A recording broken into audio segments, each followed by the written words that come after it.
Welcome. तो अभी तक हम लोग एक पार्ट बना चुके हैं यूजिंग डिज़ाइन टेबल, और इस पे हमारी ज़रूरत की इन्फॉर्मेशन डाल चुके हैं। अलग अलग कॉन्फ़िगरेशन है, अलग अलग इन्फॉर्मेशन है। आप ये इन्फॉर्मेशन यहाँ पे नोट कर सकते हैं, और अलग अलग इन्फॉर्मेशन अलग अलग कॉन्फ़िगरेशन के लिए यहाँ से चेक कर सकते हैं। ये चेंज हो रही है, आप इसमें देख सकते हैं। अब ये चीज़ें हमें ड्राफ्टिंग में किस तरीके से मदद करती है, इसके बारे में अभी हमें देखना है। File, make drawing from part, कोई भी एक ले लीजिए।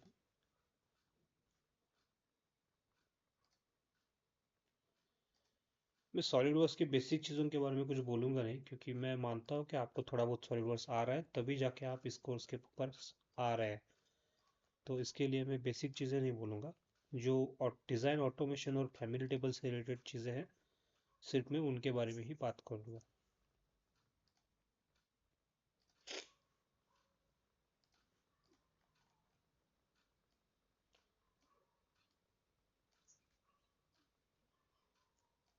तो आपने मॉडल आइटम्स का यूज़ करा के जो डाटा है उसके बेसिस पे ये डायमेंशंस निकाल लिए हैं। अब हमने दो चीज़ें अंदर डाली हुई है, वो दो चीज़ें हम यहाँ पे बाहर निकाल लेंगे। तो मैंने एक टेक्स्ट ली है, इस टेक्स्ट में मैं यहाँ पे आ रहा हूँ लिंक टू प्रॉपर्टी के ऑप्शन पे। यहाँ पे आने के बाद में मॉडल फाउंड हियर पे क्लिक करके सिलेक्टेड कंपोनेंट और अदर ड्राइंग व्यू, इस पे क्लिक कर रहा हूँ। उसके बाद में मुझे मैंने जो कंपोनेंट सबसे पहले इंसर्ट किया था, मैं उस पे हमेशा क्लिक कर रहा हूँ। तो यहाँ पे आपको उसका नाम दिख रहा है। फिर प्रॉपर्टी नेम में जाके ड्राइंग नंबर मटेरियल, ये जो प्रॉपर्टीज है वो मैंने खुद ने डाली थी, और ये बाय डिफॉल्ट सॉलिडवर्क्स की प्रॉपर्टीज है। मुझे मेरी खुद की प्रॉपर्टीज व्यू करनी है, तो मुझे ड्राइंग नंबर व्यू करना है। मैंने ड्राइंग नंबर पकड़ लिया। उसके बाद मैं एक बार एंटर मार के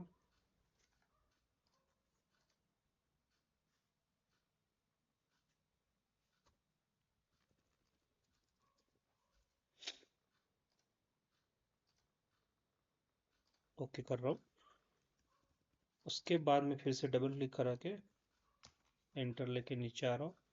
फिर से मैं लिंक टू प्रॉपर्टीज में आ रहा हूँ। यहाँ पे आने के बाद फिर से मैं वही चीज़ें दोहरा रहा हूँ। Material, okay. तो ये मेरा डाटा आ चुका है। तो जो डाटा मैंने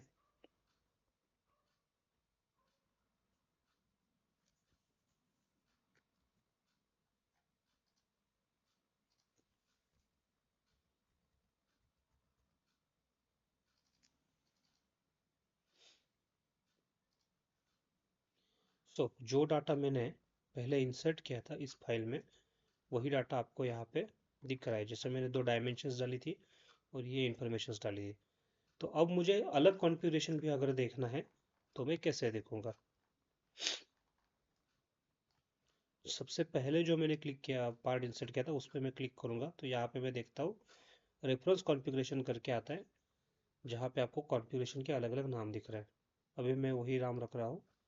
अगर यही चीज़ आप दूसरे पे भी क्लिक करेंगे तो यहाँ पे भी इसी तरीके से आएगा। लेकिन सबसे पहले आपने क्या करना है कि जो दूसरा वाला व्यू है उसे लिंक टू पेरेंट कर देना है। ओके। अब पहला जो व्यू आपने इंसर्ट किया था, वहाँ पे जाके आपने चेंज करना है। जैसे मैं ट्रायल से अभी डिफ़ॉल्ट में जा रहा हूँ, तो आप डायमेंशंस को चेंज होते हुए देख सकते हैं।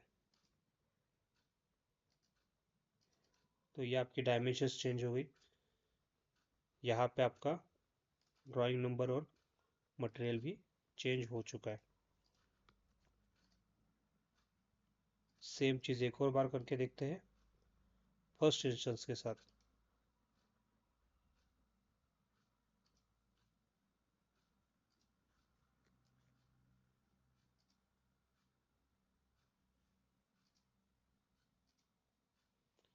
ट्रायल के साथ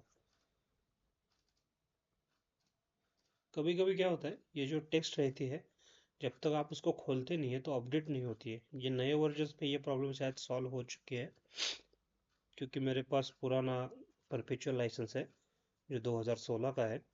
उसकी वजह से ये थोड़ा सा कभी कभी इशू दिखाता है। आपके केस में ये नहीं होगा। तो इस तरीके से हमने अभी क्या देखा कि हमने जो इन्फॉर्मेशन पार्ट में डाली थी वो किस तरीके से हम लोग ड्राफ्टिंग में यूज कर सकते हैं, और ड्राफ्टिंग में जो हमने अलग अलग वर्जन बनाए हैं उन्हें किस तरीके से कॉल करना है, ये चीज़ें अभी हमने देखी।